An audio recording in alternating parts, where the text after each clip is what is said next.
Hey everyone, in today's video we're going to be showing you how to put in the SIM card to your new iPhone 16.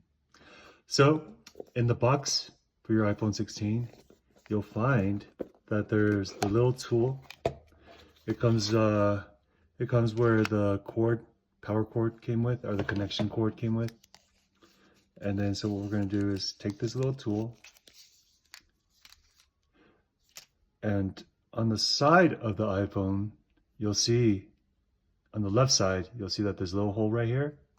So all you have to do is take that and then put the little pin into the hole and it'll push out just like that.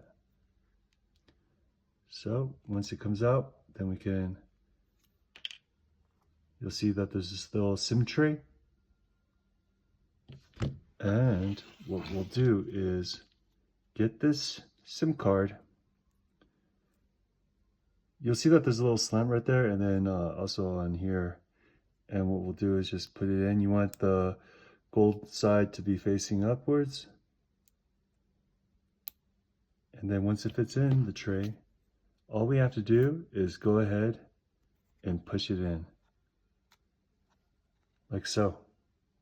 And once it's flat, flush flat, then you're good. So yeah, that's all you have to do to put in your SIM card.